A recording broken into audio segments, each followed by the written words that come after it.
देव धावत यावा, कारण जनीच्या मुखामध्ये कायम मायबाप नामस्मरण चालू आहे महाराज. साधू संतांचं चरित्र नुसतं ऐकायचं आणि सोडून द्यायचं असा हा भाग नाही महाराज. कीर्तनात बसला, मंडपात आला, कीर्तनकारांनी सुंदर चरित्र सांगितली, साधू संतांचं आयुष्य सांगितलं, ऐकायला छान वाटलं, ऐकताना सुंदर माना डुलवल्या, वा वा वा काय आयुष्य, तुकोबरा काय जगले, माझी जनाबाई काय जगले. आम्ही इथं ऐकतो आणि मंडपात बाहेर गेलो की विसरून जातो. उद्या नवीन कीर्तन आमच्या समोर असतं.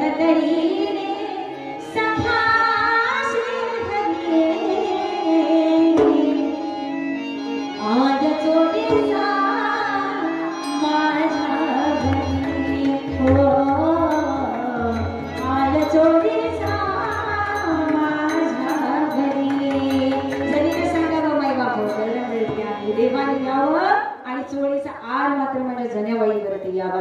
सगळ्यांना माहिती, सगळं पंढरपूर एका जागी आलेलं होतं. माझ्या जनाबाईला सुळावरती चढवण्याची वेळ आली. जनाबाईला देवाला सुद्धा जाब विचारला, असा काय विठ्ठला तू केलास का, असा काय विठ्ठला तू केलास का, अलंकार विसरून गेलास देवा, हो अलंकार विसरून गेलास देवा, काय केलीस तू जाणून घे, आळ चोळीचा माझ्या घरी, हो आळ चोळीचा माझ्या घरी.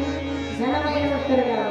सगळ्यांना माहिती, मायबाप सुळावरती चढवण्याची वेळ आली होती, परंतु देवाने तिथे येऊन आपल्या भक्ताचं संरक्षण करावं, सुळाचं पाणी पाणी करावं. त्यावेळी मायबाप जगालाही समजतं की देव भक्ताकरता काही करू शकतो आणि आपल्या संकटाच्या वेळेमध्ये देव धावून येतोच येतो. त्यावेळी माझ्या जनाबाई सारखी भक्त सुद्धा सांगते, देवा तुझ्या रूपाचं वर्णन आठवलं ना तर इतकं सुंदर अनुभव येतो. ज्ञानोबरायांनी सांगावं, माझ्या तुकोबरायांनी सुद्धा सांगावं,